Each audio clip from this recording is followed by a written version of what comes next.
Canola oil just celebrated its 50th birthday this past year, which is really weird to say that a food is only 50 years old, which that should be a sign that a food isn't really food when we have people that are on this planet that are older than it. Because as you are going to come to learn about today, canola oil wasn't invented for food. It was actually invented for engines. And there is a really dark history behind this heart-healthy oil that we use in everyday life. So buckle your seatbelts. We're going to jump in and talk about the dark history behind canola oil and if it's actually a heart-healthy food. So canola oil itself was invented in 1974, but backing up a little bit, canola oil comes from the rapeseed, and this is a plant that dates back a few thousand years when the crop was cultivated in India. Now, rapeseed and canola oil are used interchangeably, but the first known use of rapeseed oil was in the early 13th century when it was used for lamps, not food. But fast forward to 1945, the first industrial rapeseed plant was built so that way the extracted oil could lubricate the engines of ships for World War II. Now at this time, the United States didn't have enough ability to keep growing rapeseeds,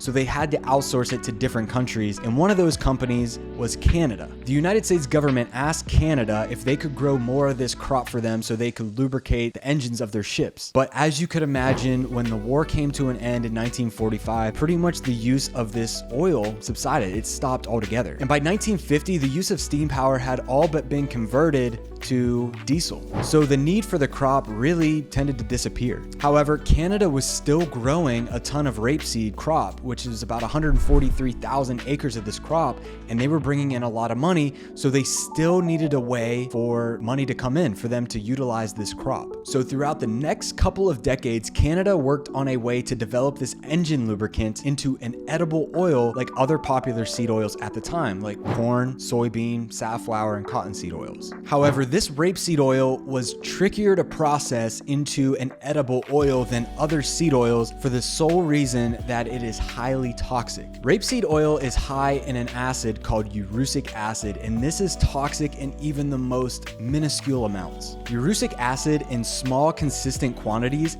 can lead to a heart problem called myocardial lipidosis. This is where fat tends to accumulate around the heart and damage its function. So through a lot of trial and error over the span of a couple decades, by the 1970s, Canada was using techniques like genetic manipulation and seed splitting to finally create a type of rapeseed that was low in this urusic acid compound. So this new Frankencrop was now low in urusic acid, but it was high in healthy monounsaturated fats like oleic acid.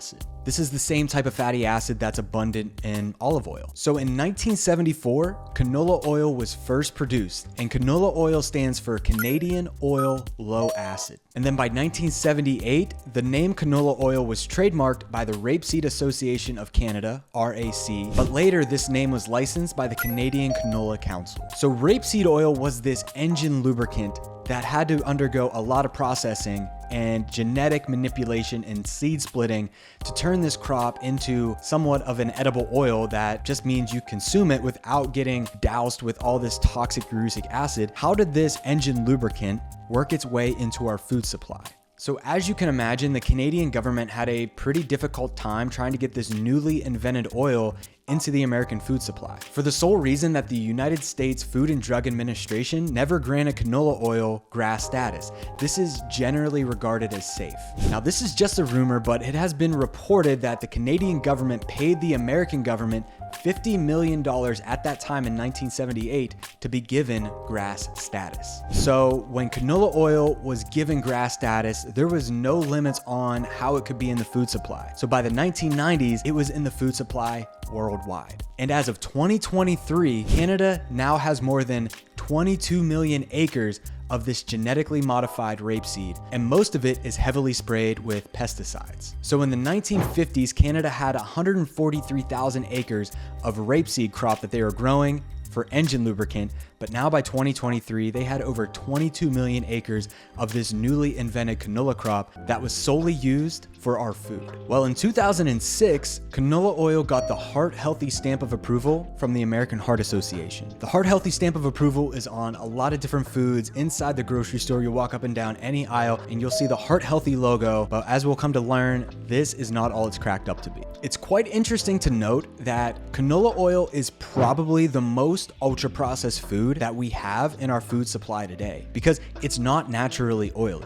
To get the oil out of the canola crop, it has to undergo over 40 different stages of processing. This includes growing the rape seeds in pesticides, herbicides, and fertilizers, allowing those to grow over the span of a season. Then you need to gather those seeds and transport them to the factory where they're going to be processed. Then using high-powered machinery, the seeds are crushed into tiny thin flakes. The flakes are put through a high pressure, oftentimes high temperature press that extracts the oil from the flakes.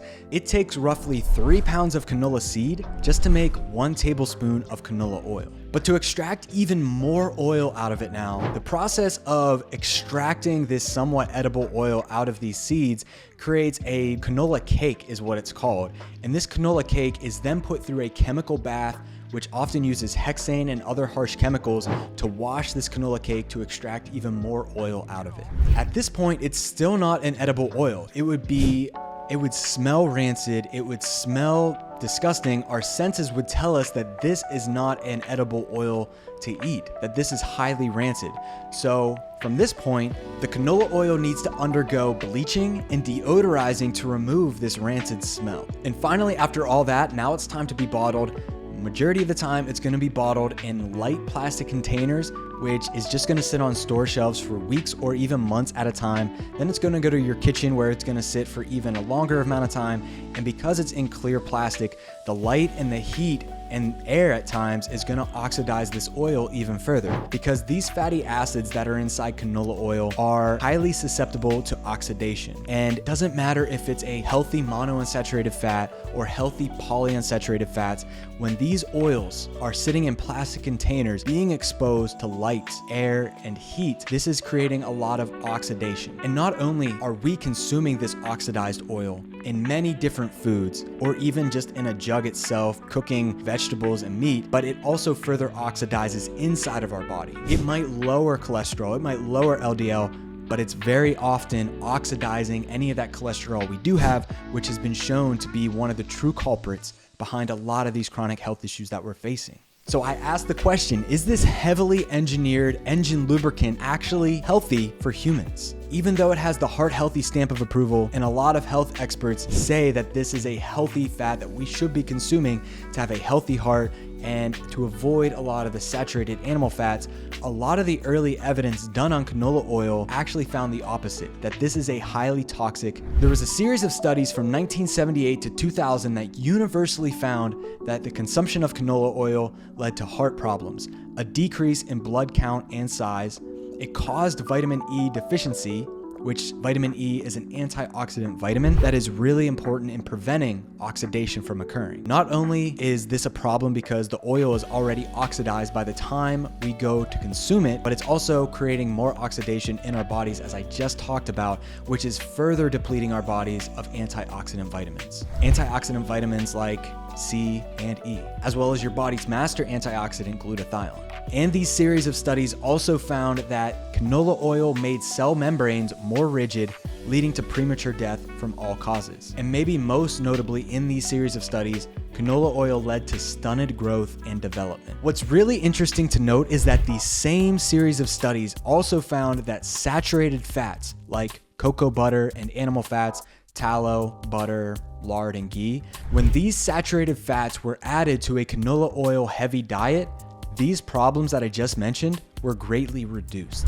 This suggests that eating more stable saturated fats that aren't prone to oxidation very easily to oxidize oils like canola and other rancid seed oils. However, despite this early evidence, somehow in 2006, canola oil got the heart healthy stamp of approval from the American Heart Association solely because it's rich in healthy monounsaturated fats and it lowers LDL. LDL is the bad cholesterol that many conventional health researchers believe directly causes cardiovascular disease and other health-related problems. However, we've done several videos on our channel talking about why just having low LDL isn't necessarily beneficial and why having low LDL can be problematic. And there is a ton of data supporting the fact that lowering LDL doesn't improve your risk of heart disease. It actually might make it worse, because there was a study that found that out of almost 137,000 patients hospitalized with a heart attack, 75% of them had low to normal levels of LDL cholesterol. If 75% of patients had healthy levels of LDL, how can high LDL be the problem when 75% of them had low LDL? Because it never gets to the root cause. The root cause of a lot of these issues has more to do with oxidation and oxidized LDL. You can lower your cholesterol, lower your LDL all you want, but if you're still oxidizing it through unhealthy lifestyle factors like eating seed oils, smoking, living a high stress life, then your risk is still going to go up.